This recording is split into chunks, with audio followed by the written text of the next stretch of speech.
Live from the Washington, D.C. area, it's the Inside Scoop, EmeraldPlanet. All the ecology news that our viewers want to know.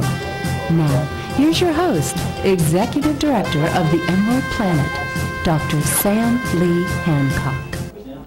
Hello and welcome to the EmeraldPlanet as we come to you from Washington, D.C. in the United States as we look around the globe in 143 different nations, looking for the technologies, the services, and the products, along with the people that are making a difference as we enter the 21st century. One of the topics that keeps coming up as we move from 7 billion souls on this planet to possibly 9 billion by 2050 is how we're going to feed everyone and what needs to be done. And as you know, we have a complete series on sustainable nutrition where we talk about farmers markets and local growing foods. But you know, one of the topics that we are going to explore at greater depth is how do we look at the quality of the soils and the nutrients that are going in to grow the plants, the fiber, and the fuel that are being used in all the different countries around the globe. And we have a gentleman sitting beside me who has been working for a number of years looking at organic, all-natural products that can be used in the production of foods, but they're looking at it in a different way than just insecticides, pesticides, and fertilizers, but actually how to enhance the root growth and enhance the soils that are actually surrounding the roots themselves. Very interesting concept. It's Robert Bob Davis who's sitting with me. He is the president of ecoSOLV Technologies. They have a whole potpourri of different products, all natural. Bob, welcome. Thank you. Glad to have you with us. And I want to come up with this first slide, and this is something that you and I have been talking about as far as the EmeraldPlanet on where we've been over the past. You see this light blue line here. This is the gains as far as wheat, corn, rice, and soy, which is soybeans, and the actual decline as far as various yields. And this is something that you're talking about, you know, as far as the ecoSOLV, the ecoagro that you've been working on. Really, how does the system work that you have that you've been using? Well, the system, what we use is when the plants are approximately 3 to 5 inches out of the soil, we actually take and spray the foliage. We do that, and then that is what we call a plant wash. That plant wash increases the photosynthesis. It's all natural, made from natural products, and it increases the root structure and causes the effect of you to use less fertilizer. In fact, you can use half the fertilizer that you normally would use. This is good for the waterways. This is good for the oceans because you're not putting the nitrates and phosphates into the waterway. Well, the whole thing about it, Bob, with the plants growing much more efficiently, and I want to bring this slide back up here as far as the various products, because we're talking about agriculture, surface protection, and just, you know, many of the various products. But the emphasis really is on organic, all natural, and you're using just a very small amount for huge areas, actually, whether it's, you know, on the farm or actually in the barn or in the home. Yes, it's very effective. We use a very small amount. We only use 12 gallons per acre of our product, and it's very inexpensive to apply. Yeah, and this is just amazing when you were telling me about the results that, that actually you've been able to demonstrate over the last few years of the research that you're doing. Is just the small amounts that actually you're using. Yes, we're using small amounts. We're working with the University of Nebraska, their plant pathology department, and we've been able to improve in Canada and also in Nebraska. We've been able to improve the production in the 11 to 15 bushels per acre. Yeah, that's just incredible, because actually you're not using any more seeds, you're using less fertilizer. Right. And so that means there's less passes over the field as far as the fuel, because that's a huge cost to the farmers or anybody that's producing any kind of agricultural product. I believe fertilizer now is somewhere upwards of $200 per acre, and I understand it's on the increase of about 20% this year. And our product is very, very inexpensive. It runs about $3.50 US per acre.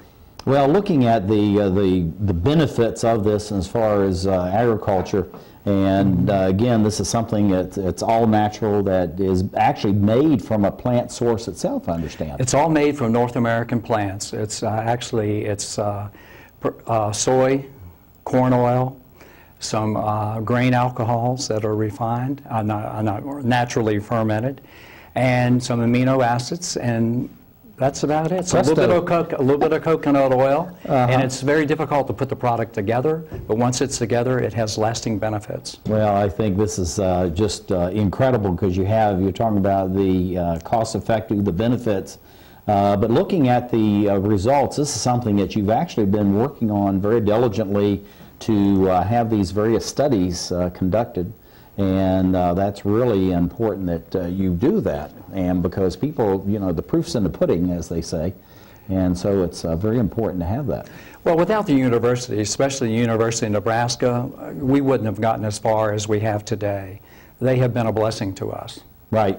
Well, looking at it, as far as the small amount that you have, what is the reason that there's such a little bit that needs to be used? Is there something in the formulation? Yes, or the we application actually have a wetting agent. Let's call it a wetting agent. The chemistry, once we put it together, it allows it to, what we call it a plant wash, allows the plant to receive the nutrients, and it also allows the photosynthesis to be increased. And it washes off anything that's on the plant itself. It just goes away, washes it right off, and you don't have anything blocking it. There's no pesticide droppings, or there's nothing on there that's going to hurt the plant. Yeah, well, I think this is very important as far as the various benefits that you have, because as we go to that very first slide, or remembering back to that slide, the inputs have increased dramatically over the last 50 years of the Green Revolution. And as the productivity of the soil continues to decrease, they're using more and more fertilizers and the other types of chemicals that goes into it. And what you're doing, Bob, is you're actually taking your product and reversing that whole process. Well, in fertilizer, what happens is the soil, the first 12 inches of the soil, the first foot, you end up with a lot of sodium in it. And the sodium prevents the water from getting down to roots deep down. So what happens, the ecoagro actually breaks that barrier and allows the water to go through. And you get a much healthier root structure, and a one that will not require as much water. Well, and also too, as far as you expand and strengthen the root system, it goes deeper into the soil. What happens is those go down there, they're creating, actual matter that stays within the soil. That's so correct. It's actually constantly improving the quality of the soil, but really the more important thing about it is it allows the water to penetrate further into the soil itself. Yeah, the ecoagro allows it not only to absorb the water, to absorb the nutrients that's in the water, absorb what fertilizer is being used, and also it can be mixed with pesticides and herbicides, and you can cut that in half. So what you're doing is you're actually taking the really what we call petrochemicals, right, and you're really reducing the amount of use of those. That's correct. So the farmers then not only can they apply this directly as far as their lands are concerned, or the home gardener can put it in their garden, is the fact is you can actually be mixing it with some of these other chemicals that many times they're going to use regardless. Well, a lot of the chemicals you use, what happens is that when you spray it on the plant, they just roll off. When you mix it with ours, they're absorbed. Oh, okay. So we break the surface tension, and they are absorbed. And so actually, that's why you're getting, you're paying $1 for it, and you're getting mostly $1 usage out of it, benefit. Instead of just falling to the ground, right? And just like many other sprays, because if you do actually spray, like you said, the surface tension of that you need to be able to penetrate. No, we break the surface tension. Yeah. Right, right. Well, what are some of looking at these roots here, and this is a side-by-side comparison, tell us a little about this, and how is the University of Nebraska helping you to actually research and to find the data and then be able to publish that so that many other people can take advantage of it? Well, this is our next step now. We did initial testing with them. In fact, we've done quite a bit of testing. I can't say enough about the help that we've received from them. And The reports that we're getting now, one in particular I know of that we did a test, and these are not small tests. We did a test on 600 acres that had a problem. It had a disease problem. We're not making any claims that we kill anything. So we treated that, and we ended up with better than 7,600 pounds of, this was corn, per acre. We didn't treat 120 acres, and we only came out of a little over 2,400 pounds per acre. Now tell those statistics again, because these are actual numbers. These are actual numbers. Certified through the University of Nebraska. Yeah, we had a total of 720 acres. 120 acres we did not treat. We treated 600 acres. Mm-hmm. Out of the 600 acres, we got over 7,600 pounds per acre of popping corn was harvested. Right. On the 120 acres we did not treat, we only got 2,400, a little over 2,400 pounds. And it was not of a good quality. It could not be sold in for popcorn. It can only be used for feed. Now, I tell you, that's an incredible. And looking at this roots, the side by side here, mm-hmm. Looking at the depth of these roots and the way that they're able to absorb more water, what are some of the initial results as far as the University of Nebraska is concerned on how this really is going to benefit, and what are the long-term implications for this? Well, the long-term implication is in the Great Plains you have a great deal of corn and soy that's being raised, and you have a lot of problem with diseases that we've been able to enable the plant to be much stronger and to resist those diseases. And so, so there's just actually what you're saying is, Bob, that there's many benefits that are occurring from being able to apply the eco-agro to this, and that how has this actually stimulated the development of the other products that can be used that are all natural, organic, and have the same types of benefits in the home and other places? Well, you know, from this we also have the bio-based cleaner that we've been able to do called EcoClean, and that is a product that we sell that you can use to clean anything, and we've worked with SGS testing laboratories, and SGS has been running all of our tests on that, and the University of Nebraska also ran tests on it, and most of the pathogens and the bacterium that are causing us problems today, we wipe them out. Well, the whole thing you haven't really talked about is the fact of that U.S. Department of Agriculture has actually approved your product. Yeah, Tell us about that. Yeah, the product is approved by the U.S. Department of Agriculture, U.S. government preferred purchase. That's if the U.S. government was going to purchase the product. We're on their preferred list. That is a process you go through with the University of Iowa, which has the handles it for the USDA. We're going to have to get out on that. Yeah. But anyway, thank you, Bob Davis, for being with us, ecoSOLV Technologies, and thank you for watching as we create the Emerald Planet. This year, 28,000 Americans will be diagnosed with oral cancer. Every year, 7,000 Americans die of oral cancer. I'm Eva Cohen, and I'm an oral cancer survivor. I didn't fit the profile. I didn't smoke or drink. I had no family history of cancer, no family history of cancer. I was 31 years old. 31 years old. I went to see my dentist about a sore in my mouth that wouldn't heal. It was oral cancer. I had to have a radical neck dissection and a portion of my tongue reconstructed. I didn't know if I was going to live or die. I'm Surgeon General Richard Carmona. The survival rate for oral cancer is only 50%. Oral cancer can happen to anyone.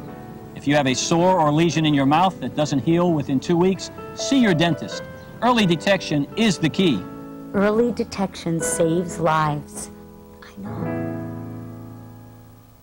1 in 8 Americans goes hungry. One idea helped change that. A community started a garden that blossomed into farmers markets. 1 in 6 children lives in poverty. One group of women found an answer by opening a daycare center that their neighbors could afford. Today, 36 million Americans live in poverty, but one by one, people are helping themselves and each other to change the picture of poverty to one of hope. For easy ways you can help, visit povertyusa.org. 2 words for you. Pop quiz. Ready? Name any funny movie. A drama. Name a mystery. And one more thing. Name the movie your kids saw today in science class. Know what really matters. Know about your kid's school. And know about your kid. Find out 100 ways to know more, do more.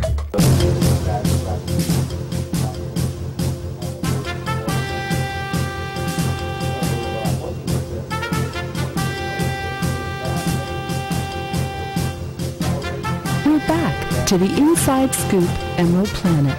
Here again, your host, Dr. Sam. Hello and welcome back to the Emerald Planet as we come to you from Washington, D.C. in the United States as we look around the globe at food production and the ways that we can address the issues of declining productivity of soils across the globe. As many of you may know, the whole thing of climate change is actually bringing a dire situation in many areas, and also much of the lands that were very had large productivity, I'll spit it out in a minute, after World War II is now on a steep decline because more salt is being introduced into the land from deep bore irrigation, and then also the residues from the fertilizers, the insecticides and pesticides that are being used. So this particular program is addressing the soils themselves and how that actually the products can be used to increase the productivity, but not just that, but actually to restore the soils, maybe to even enhance the productivity over what they were 50 and 60 years ago. Many people say that's not actually really possible to do that, but it really is. So anyway, we're going to have Paul Hait, who is the chairman of U.S. Rare Earth Minerals, is going to be joining us. Paul, how are you? Fine, Sam. Nice to be here.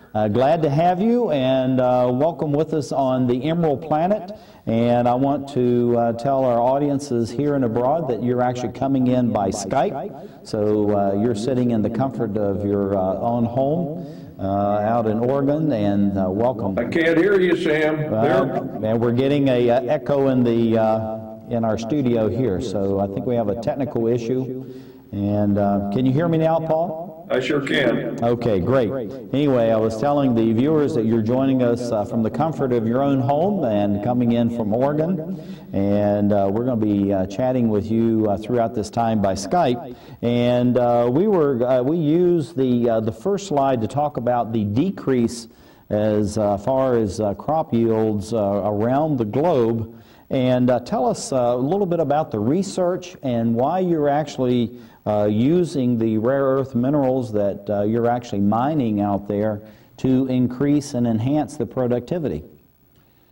Well, Sam, we have found out historically that, and actually some of the introductions occurred all the way back in 1930 to the Senate, where there was an alarm that went off saying that we're depleting the mineral resources in our agricultural soils, not only here in the U.S., but worldwide.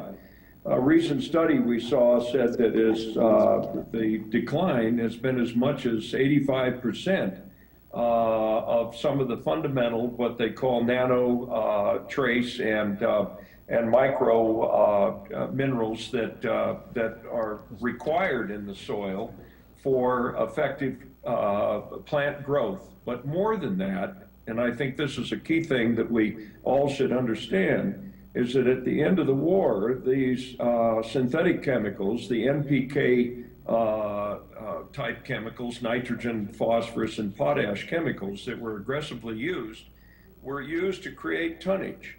And the nitrogen would basically create the growth in the plant, the phosphorus would create the root stock to support it, and the potash would create the green color. And as long as you could sell tonnage, you were able to make money.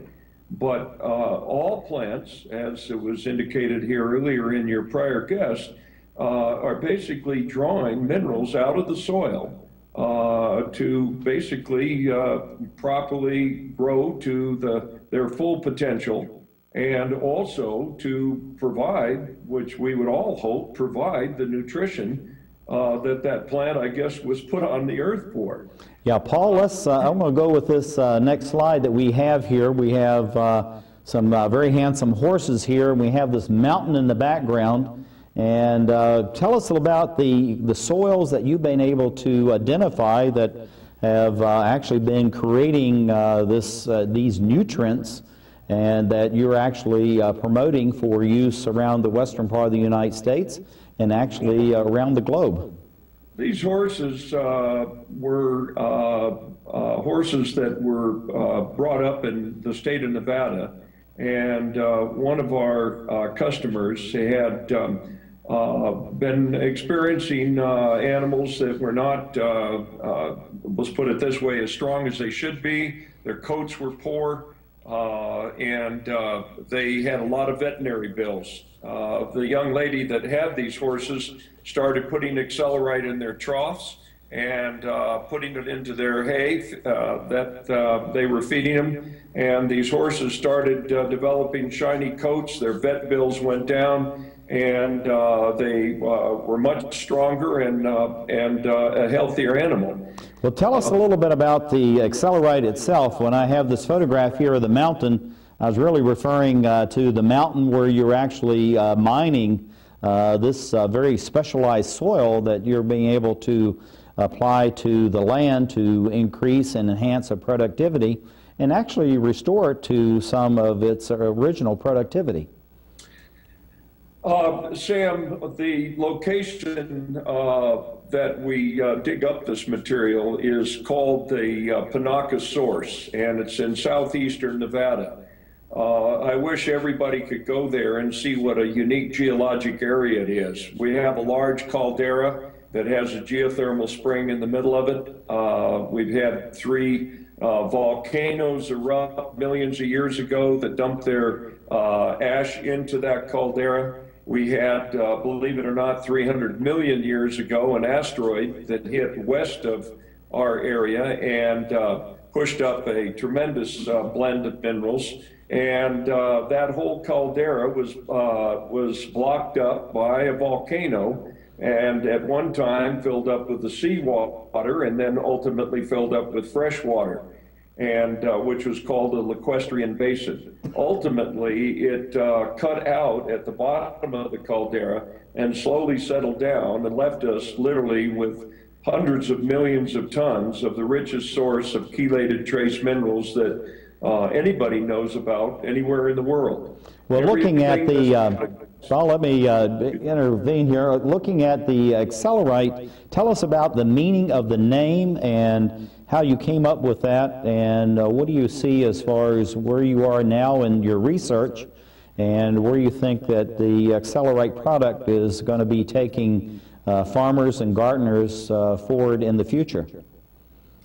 Well, the name accelerite I came up with because when I first tested and used the product, I found out that in a very, very short period of time, it's in 4 days and up to 4 weeks, all of a sudden, anything you put the product on or in responded very quickly. And being a mechanical engineer and seeing how it accelerated the growth of plants and knowing that its generic name is Montmorillonite, I said, why don't we call it accelerite? And it turns out to be a very good name, and it's generating a tremendous amount of interest worldwide. The second element of this, and actually this was back in 2008, Bill Gates stated that the #1 problem in the world at the World Economic Forum was the deficiency of micronutrients in the world's agricultural soils. And we were just starting at that time this program. This product had been around for many, many years, but it had not been developed the way we're developing it today. We see the worldwide need for remineralization to be one of the most critical elements in this whole, so to speak, rejuvenation of the ag soils of the world. Well, talking about the remineralization, this is one of the things that you and I have been talking about in India and China and Australia, many countries where they've actually been using the lands for sometimes thousands of years continuously, You have, again, the buildup of the salts. You have the depletion of the minerals and the trace elements. And so it's not just the fact you can keep putting fertilizers or chemicals on it. It must be something that breaks that cycle. And this is what you're talking about, is how to break that cycle with these specialized soils. That's exactly right. The Indias in soil, for example, not in all the locations, have 11 inches of sodium in them. And they've been plotting and planting in them for over 5,000 years. We find that when accelerite is added to it, there's an ionic exchange that occurs between the calcium and the sodium. And we have seen some remarkable germination in soils that they literally wouldn't plant in. We experienced that south of the Salton Sea, where we put a barley out in soil that was not supposed to produce, where we had put down about 1,000 pounds of accelerite in the soil, and within 4 months we had a crop of barley that was up to the waist of the farmers, and they couldn't grow it there prior to the application of our product. Well, one of the things that's amazing as far as looking at these slides, Paul, is this huge egg. We have this carton of eggs. You were telling me about the history of this large egg. Tell us a little bit about that. And then I have, as you know, Bob Davis sitting beside me, who is the president of ecoSOLV Technologies, and I'm going to let him present a question in a minute. But tell us about this egg and how that relates to the minerals and the soils that you have. Well, we have a story that came in a couple weeks ago of 45 chickens over in Idaho, which were laying, and the others were not laying for reasons that we believe there was mineral deficiency. The fellow gave up those 45 chickens and gave them to a gentleman that was using accelerite. He put it in their water, he put it in their feed, and we had him tell us that all the chickens' feathers grew back properly. All 45 of the chickens started laying eggs again, and the 8 that were laying eggs were averaging 2 ounces per egg. And when they got on accelerite, they went up to 4.4 ounces, and we're showing one of those 4.4 ounce eggs. Well, it was quite a story, and it's the truth. Well, I think we're going to miss Bob asking you a question. We're almost out of time, and we have to move on. And I was just showing pictures here of actually loading the accelerite on these large trailers, and this is really an amazing process that you have going on out there. So I'm going to have Bob talk with our future guests, but I have 2 bags of your accelerite and some of your product here in the background.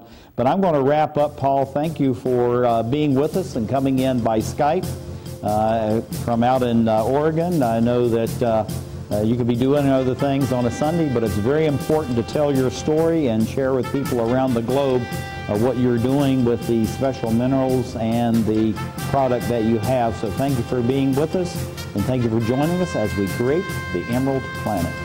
Saving for retirement might be easy for some folk, but for others, it might take a little more work. And for those who haven't started, there are still things you can do to catch up. Oh, that is good news. Like getting out from underneath past debt. And don't get wrapped up with high-interest credit cards. Get you some eyes. Be diversified with your investments. Don't put all your eggs in one basket. Your financial goals are not out of reach. The choice is clear. For a happy ending, choose to save. Everyone with alcohol and drug addiction is in the same boat.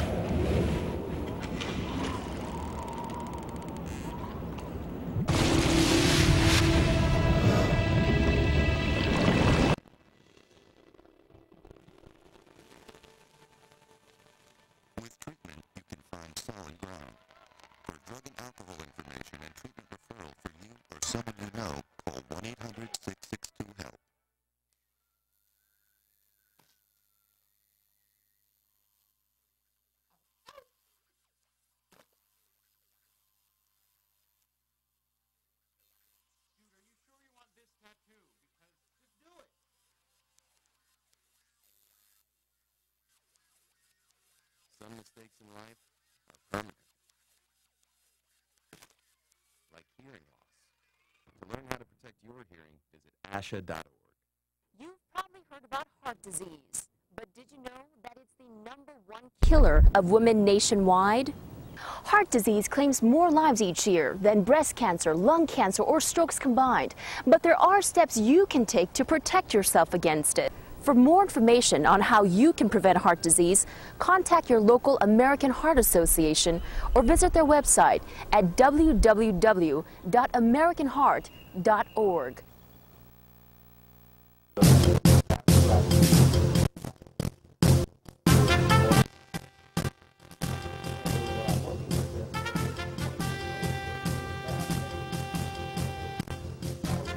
We're back to the Inside Scoop Emerald Planet. Here again, your host, Dr. Sam.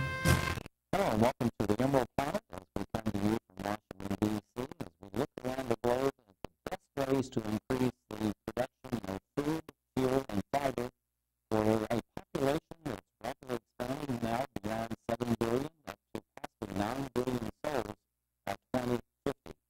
And so many people are asking, well, we're using the best fertilizers, the best insecticides, pesticides, all of the different types of chemicals that have been used to bring about the green revolution, which actually has fed millions, billions of people over these many years.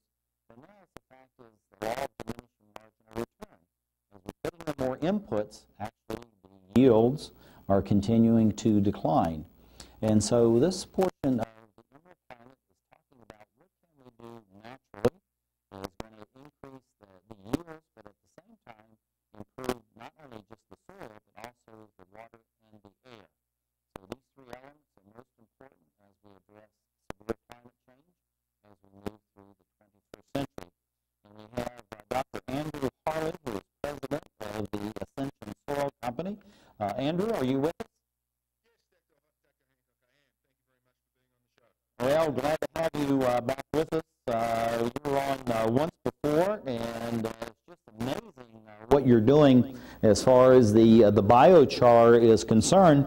But I just love the name of your company, Ascension Soil Company. Tell us about the origin of this name, and then we'll move into biochar and exactly what it is you're doing through your research here in Australia and other countries around the globe.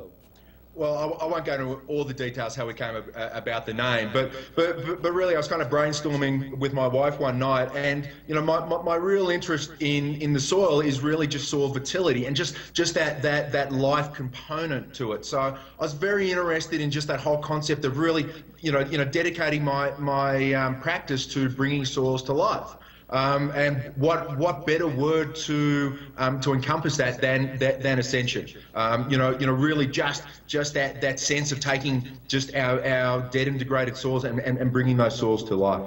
Well, looking at, we've been using this particular slide as far as the productivity, the declines and all that, but I'm going to move right into one of the slides that you shared with us as far as the carbon cycle and then the biochar cycle. Tell us, first of all, about the carbon cycle, which many people may be familiar with, and then how, as we progress through the 21st century, we're looking at a new discipline, a new style of addressing carbon that's both in the atmosphere, the soil, and the water, and how we're going to address both carbon in the air and how we can use it to enhance the soil.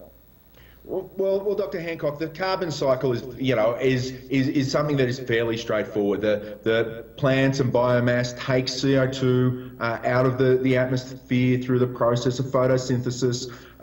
Create the plant, create the biomass. And then as they decay and die, the CO2 is then released to the atmosphere, and to be taken up by more biomass and more plants. So we have a nice cycle going. But as you know, CO2 levels are rising, so that the ability for biomass to actually take up all of the CO2 that is entering the atmosphere is being compromised. Well, compromised may not be the best word, but you understand what I'm saying. There's more CO2 that can actually be taken up by biomass. So what the biochar cycle is geared towards doing is, essentially providing an intervention where we can begin to take some of that CO2 out of the atmosphere and storing it in this product called biochar, which is essentially, it's a very stable carbon-based material similar to charcoal, but with some properties that are very powerful and very important for soil health. And essentially, as about 50% of the carbon that is stored within biomass can actually be converted to biochar. So we can begin to get a heads up on how to actually move CO2 out of the biomass CO2 cycle and begin to store it within the soil. And in fact, 1 ton of biochar is equivalent to about 3 tons of CO2 removed from the atmosphere. That's absolutely incredible. And looking at this, the climate change strategies using the biochar and actually using this carbon now that really is it's really degrading as far as the quality of the atmosphere, but you can take that and make it and turn it into something that's very useful. Well, that's exactly right, and that's really what we're looking for. And our strategy is to take essentially a carbon liability, which is dead and dying biomass, and turning it into a carbon strategy that can actually not just take CO2 out, but make that CO2 to be very powerful and very productive for reclaiming disturbed and drastically disturbed landscapes. Yeah, and I think that's really the key to this, drastically disturbed, because many of the lands with the encroachment of urban areas, as you know, 54% of the world's population are now in urban areas, going towards 70% by 2050, and so a lot of the lands that were being used to produce food is actually now people are using it for roadways, housing, manufacturing facilities, and others. And the lands that are still left to be farmed, actually, as you said, are severely disturbed. And looking at this next one here, this is a chart about this process that actually you've been developing over the years. Tell us a little bit about this chart, and then we'll move from here as a diagram into looking at one of your plants. Sure. Well, essentially all the pyrolysis, pyrolysis process is just heating in the absence of oxygen. So what we're doing is we have biomass that goes in, we're heating it at a certain temperature, anywhere between 300 degrees, 900 degrees Celsius, and anywhere within that spectrum, you can either gear towards the manufacture of biochar or gear towards the production of a biofuel and the bioenergy. So depending on your parameters of heat or temperature and oxygen will determine whether you're creating more biochar than bioenergy or more bioenergy than biochar. So the biochar can actually be a byproduct of bioenergy production, or it can be geared just for the production of biochar. Well, we're looking at one of these small plants that you've developed and you've been using, because I know that you're doing research work in the western part of the United States and also in Australia, your home country. Tell us what we're looking at as far as this plant is concerned, and then what scale could these actually go up to if you're looking at much larger acreage as far as generating the biochar? Look. I mean, great question, Dr. Hancock. I mean, by scale, you can see the gentleman that's standing up on the left side of the machine. So essentially, this machine can sit on a double axle trailer, and at the moment can produce about between 1 and 5 tons a day, depending on how we set it up. This unit is geared specifically towards the production of an engineered biochar, which is engineered for high fixed carbon, so for the carbon sequestration side of things, but also for a high reactive surface area, which we're finding very valuable for especially moisture retention qualities, which in the Western United States and Australia are obviously a very large component. The other component we're also dealing with is potentially metal sequestration in mining sites as well. Well, we're going to show some of these slides of some of the projects you have going. This is the one where you have a large-scale number of dead trees, and you have this bright green right in the middle of it. Tell us about that, and then we'll get over to show the difference in treating the tailings of some of these mines out in the west. Sure. Look, out in the West, we have a huge, this is one of our carbon liabilities. We have a lot of dead and dying trees for a myriad of reasons. Management strategy, just management strategies of the last century. Obviously, climate change issues. We've got a pine beetle epidemic, which is what's the dead and dying trees in this particular photo. We've got a decrease in snowpack here in the Western US as well. So we've got all this material that needs some form of treatment, but it's all low value. And so what we're looking at biochar is finding a high-value solution to this particular carbon liability. Well, we're looking at the treatment of the mine tailings here. And of course, this is a problem across the western part of the United States, but you have this in the east as far as the coal mining and other kinds of natural resources they mine here. So this is a stark contrast between the gray of the left side of this particular photograph and the bright green on the right. Look, Dr. Hancock, this was far beyond that, but beyond even what we had anticipated. This is within one growing season. This is a high altitude site, so we're talking 8,000 feet above above sea level. So a very short growing season. Moisture is quite a problem here.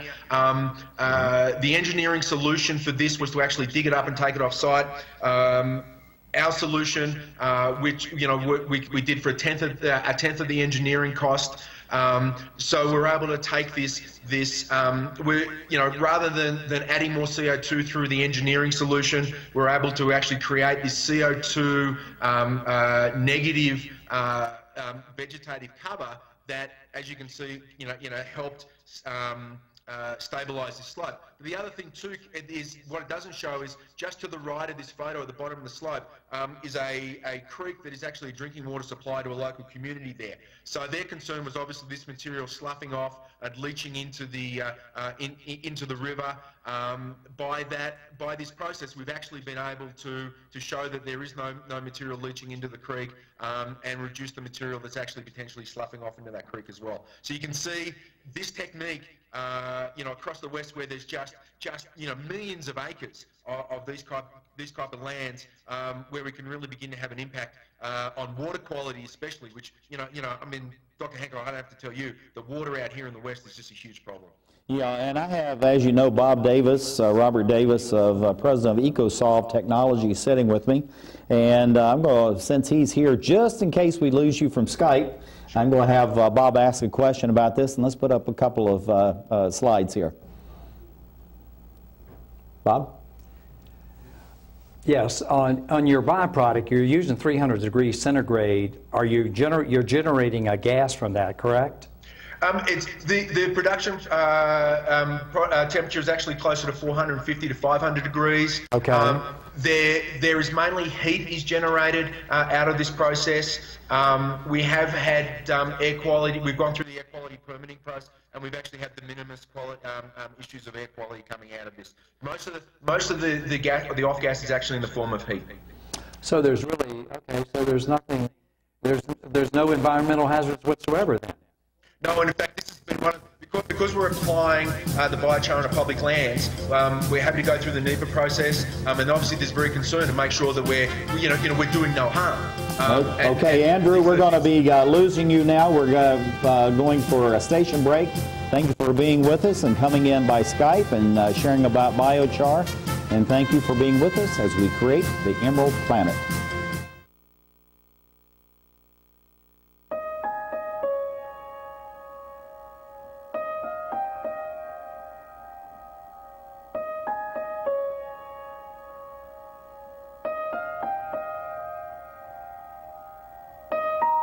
Some dreams are universal, dreams that inspire us. Multiple sclerosis is a devastating disease that changes lives forever. The National MS Society does more for people with MS than any organization in the world. But we can't do it alone.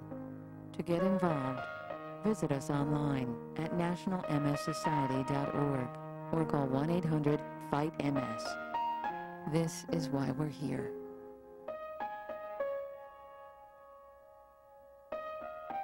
Because nobody dreams of having multiple sclerosis. What's wrong with this picture? Half of young Americans can't locate economic powers like Japan and India. 20% can't even find the Pacific Ocean. Without geography, our children aren't ready for the world. Geography is everywhere. It's incredible creatures, rhythm, fashion, flavor. It's economics and politics. It's change. Understanding connections between people and places is critical in the 21st century. That's why we created mywonderfulworld.org. Go there now for your free parent and teacher action kits and give our kids the power of global knowledge. Because kids who understand our world today can succeed in it tomorrow. Live from the Washington, D.C. area, it's the Inside Scoop, EmeraldPlanet. All the ecology news that our viewers want to know. Now, here's your host, Executive Director of the EmeraldPlanet, Dr. Sam Lee Hancock. Hello and welcome to the EmeraldPlanet as we come to you from Washington, D.C. in the United States. And we're looking around the globe in 143 different nations, looking at the best practices, the 1,000 best practices to be specific, the technologies, the services, and the products that can be used to move us through the 21st century in a way that's going to not only reverse climate change, but also possibly heal and amend much of what has been done over the last 200 years. And so it's not just enough that we actually stop what's going on as far as addressing climate change, but also we really need to be moving to remediate and to reverse the changes that we brought to the climate. And so we're looking at a number of the issues and the people that are actually addressing this. And I have with me in the studio Bob Davis, who is the president of ecoSOLV Technologies. He's been sitting here because we're interviewing people by Skype. And we have Frank DiPaolo, who is general manager of EarthBOX gardening company. He's coming to us from Pennsylvania. And Frank, thank you for being with us on the EmeraldPlanet. Well, thanks for having me. I'm glad to be here. Well, I know you have a fantastic product. I've known about your technology now for a couple of years, and you've had a chance, I believe, to watch the earlier segments of this particular program as far as the things we're doing with the ecoSOLV, the U.S. rare earth minerals, and then the biochar with our friend from out in Denver, Colorado. And I wanted to end because we always like to have a technology that's very practical, can be used, and it's for, you know, home gardeners or the flower box in the back of the apartment building, or actually a large-scale farm. So anyway, looking at what is the EarthBOX, and tell us a little bit about the genesis of the development of the EarthBOX. Well, the EarthBOX is a sub-irrigated planter, which basically means it has a water reservoir built into it. And let's go to this first slide to accompany Frank so that people actually have an idea of looking at what it is that we're talking about. And this is one that's sitting on top of a high-rise apartment building. And so these can be used in intense urban areas as well as the open farm. That's correct, and that's actually a rooftop in Chicago. The gentleman who invented the EarthBOX, Blake Wisnet, is a commercial tomato farmer, and when we started working with him developing this product, we really felt like this had great opportunity as a new, better way to grow vegetables commercially. And that's really our goal from the beginning, was to feed the world, if you will. And one of the beauties of the EarthBOX is that as long as you can put it somewhere where it's going to get sunlight and you can provide food anywhere. Yeah, as demonstrated by that picture there. Well, I think you're freezing up on us, Frank, as far as the Skype is concerned. Let's see if we can bring you back. But go ahead and try again, Frank. I think we lost your Skype connection. Okay, I'm still here. I can hear you fine. But what I was saying was Blake Wisnet, the inventor of the EarthBOX, is a commercial tomato farmer. And when we started working with him, we were really looking at the EarthBOX as a way to revolutionize commercial agriculture. The self-contained nature of the box basically means that you can put the box anywhere you're going to get sunlight, And as long as you can provide water to it throughout the season, you can grow food virtually anywhere. Well, I think this is fantastic, and I have a photograph here of this fruit and this very large-scale area.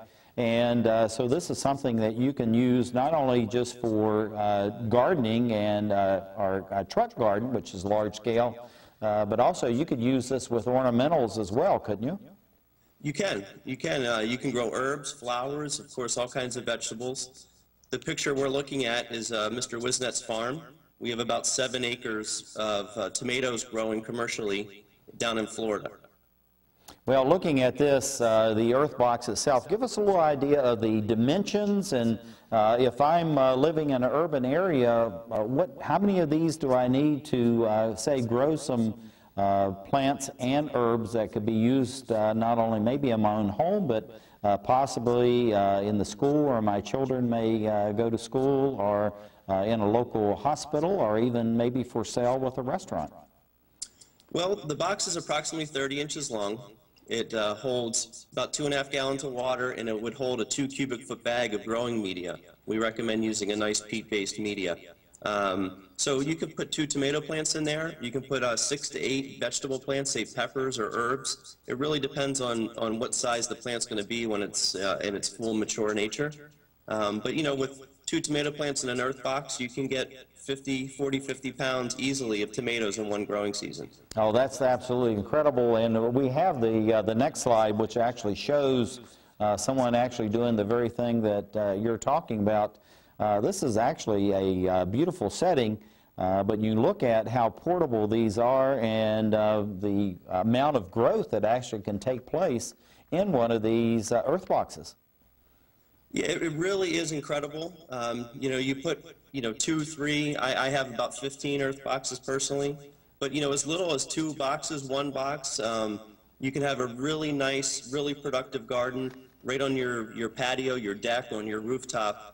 And you know, I know a lot of what we're talking about is how the things we do impact the environment. And one of the beauties of the EarthBOX is that because of the self-contained nature, we use about 60% of the water, say for example, with tomatoes, than you would use in an in-ground garden, or even on a truck farm situation where they're already pretty efficient with water. But because everything's contained in an EarthBOX, it's very, very water efficient. Well, looking at this giant cabbage that you have here, this is absolutely incredible to look at the size of this. And of course, when you have something in this kind of concentrated nature and a small space, actually you can give a lot of attention to it. But also you can, as you were saying, Frank, you can decrease the amount of water it's being used, but also any kind of fertilizers or insecticides, pesticides that would be used. And as more people are moving to actually all natural products, just as we're talking about with the ecoSOLV, or the biochar, and what Paul Hait's doing from Nevada, there's many ways to actually enhance the growing power of the EarthBOX. Yeah, you know, one of the things I haven't mentioned yet is the EarthBOX, as part of the system, we put a cover over the box, and that does a couple things for us.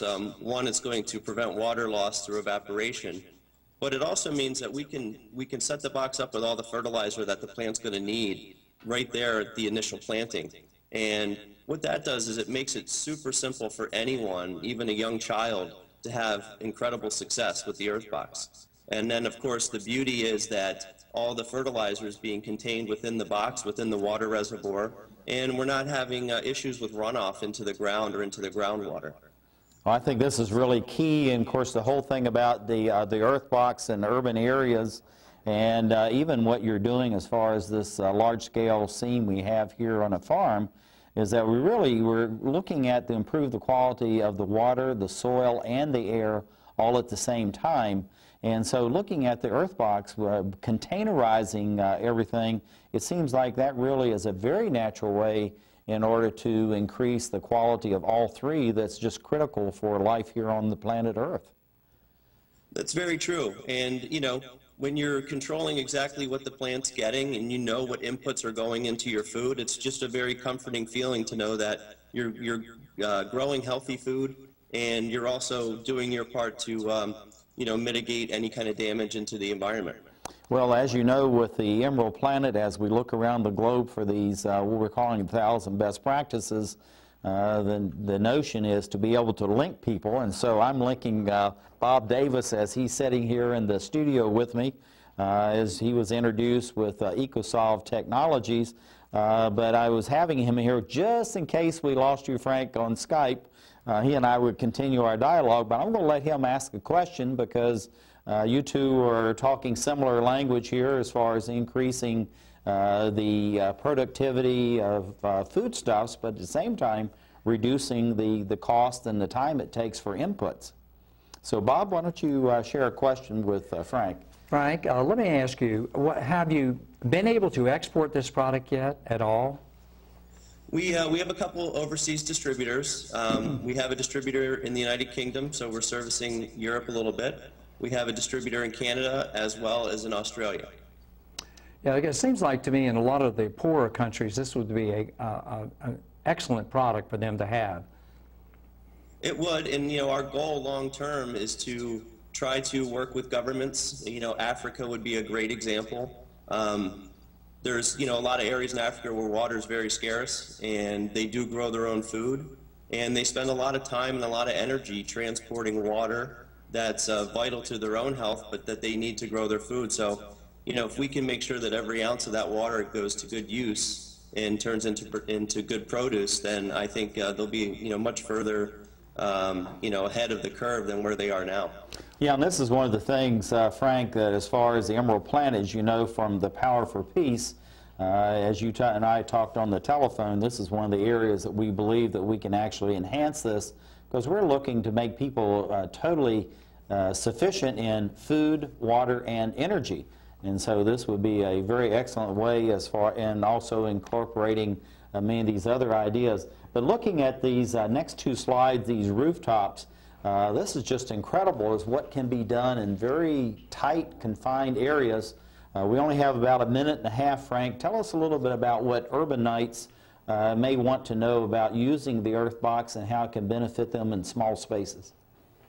Well, the whole idea with the EarthBOX is to grow in small spaces.